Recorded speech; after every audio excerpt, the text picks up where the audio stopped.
Hey guys, welcome back to my Oracle deck collection. This is the second video and the final. So we're just gonna get right into it. The first deck I want to share is the Wild Unknown Archetypes by Kim Krans. I actually was not sure how I would feel about this deck, just because for a while there I had thought about giving up my Wild Unknown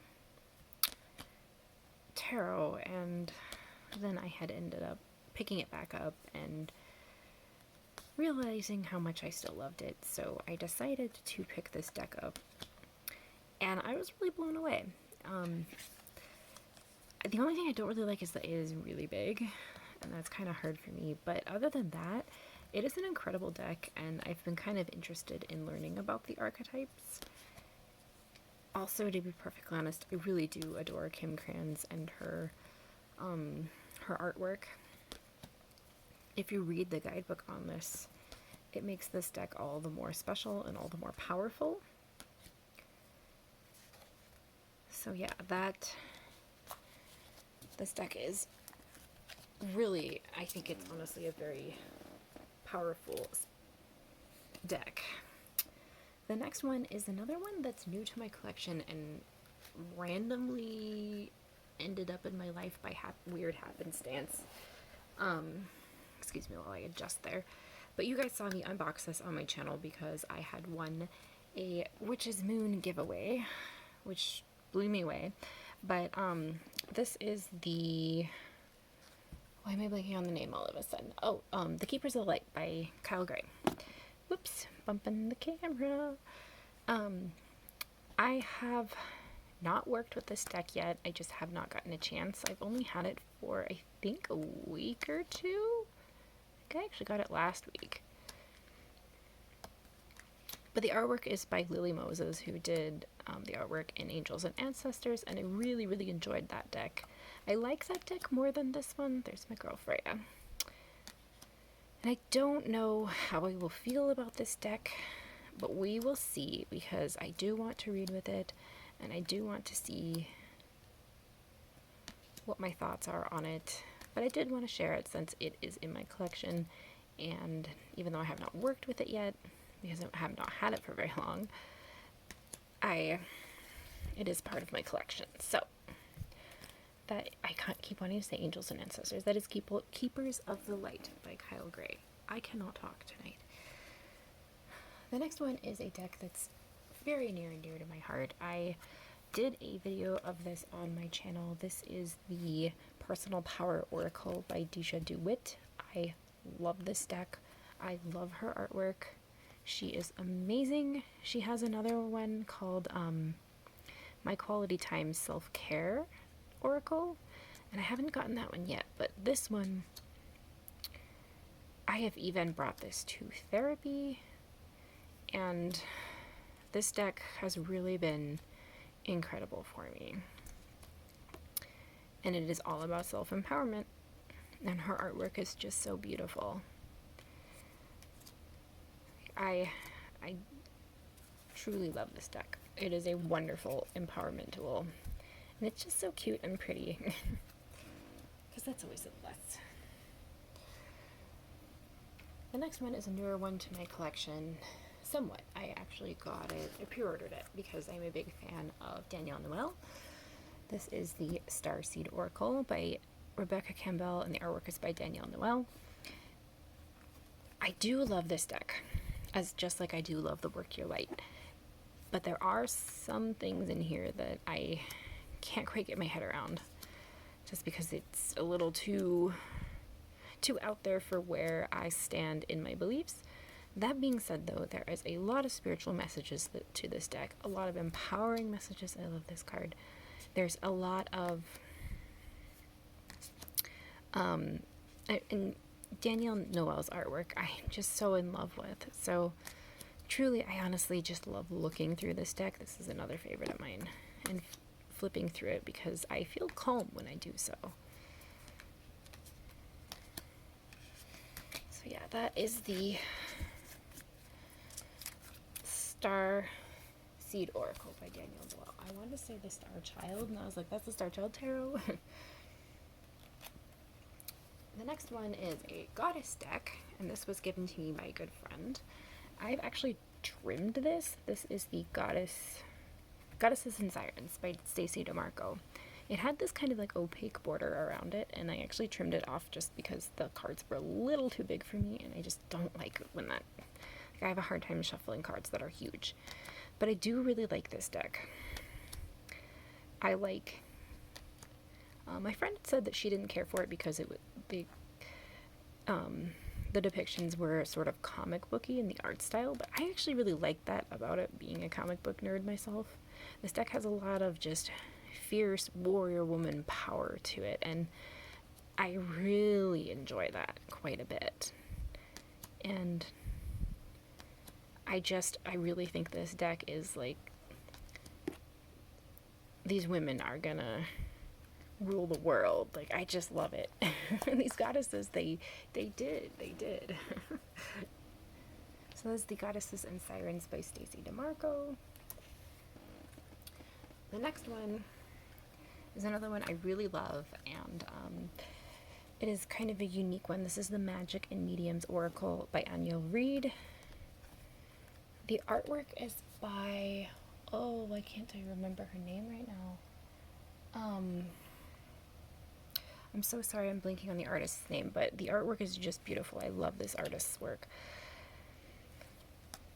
Anya Reed has a podcast called Magic and Mediums where she often interviews other people in the magical community on there as well.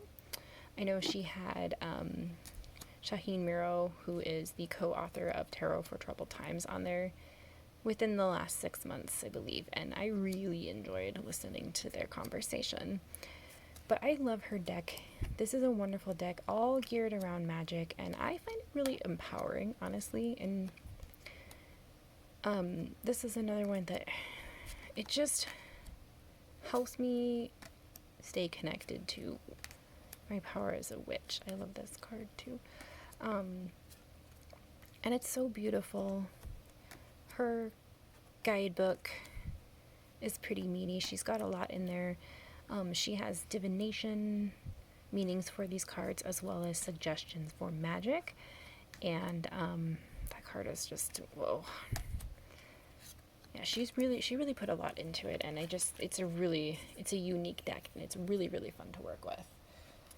It's the Magic and Mediums Oracle by Anya Reed. The next one is another favorite of mine, and that is the Queen of the Moon Oracle. Mine's edged. I'm not one for the super dreamy artwork, just because sometimes I can really have a hard time staying grounded with this type of artwork, but I do find it very beautiful. But in this deck, it doesn't bother me at all. I think it's wonderful. And this is by Stacey DeMarco, if I didn't mention. But this is a fantastic deck. And not only is it, all about the moon phases, but you can also just use this deck as a oracle because of the content in it and what it has to offer. This is one of my favorite cards. I love this deck. I tend to pull this deck alongside with my Moonchild Tarot, and they just really complement each other very well. I find myself, this is another great card, reaching for this deck really frequently. Especially being a moon baby, I just enjoy it so much. That is the Moonchild Tarot. That is the Queen of the Moon Oracle by Stacey DeMarco. Alright. The next one in my collection is actually one that I've wanted for quite some time and could honestly never afford. This is the Threads of Fate Oracle. The reason that I got this is because they had a scratch and dent sale. So I ended up picking it up where the box was only dented a little bit for, I think, $30, which is way better than, way more easier for me to afford, I should say.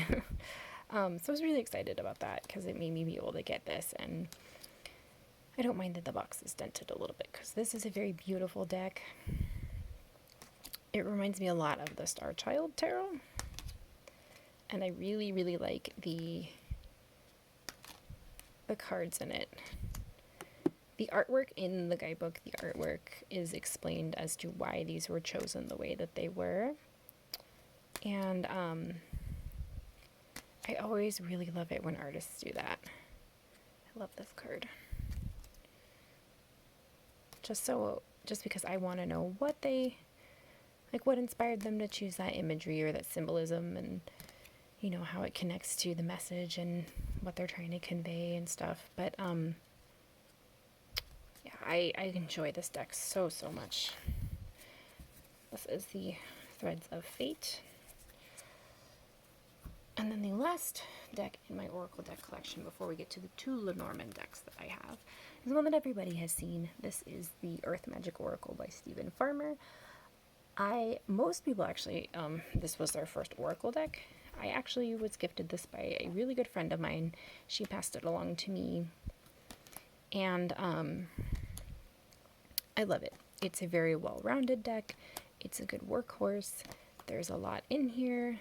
The guidebook is incredible, and you really can't go wrong with this deck. I just love everything that it has in it. Sometimes I will take they have cards in here for, the solstices and the equinoxes, and sometimes I'll put those on my altar. But yes, I love this deck. It's a classic, and you really can't go wrong with it. So that's Earth Magic by Stephen Farmer. And then the last 2 we will get into are the 2 Lenormand decks that I have. I am not super big on Lenormand. I am still learning it, and honestly, those are probably the only Lenormand decks I will ever have. Lenormand is new to me, so this is the Pixies Astounding Lenormand. This is the first one that I got. I think I got it for like 10 or $8, and I wanted it just because the artwork is reminiscent of Pamela Coleman Smith, so I thought it would be a good entry into Lenormand. So yes, this is the first Lenormand deck I got, and the only reason I have one more is because I really love the artist's artwork and what the deck, like how the deck is designed. I just really wanted to get it.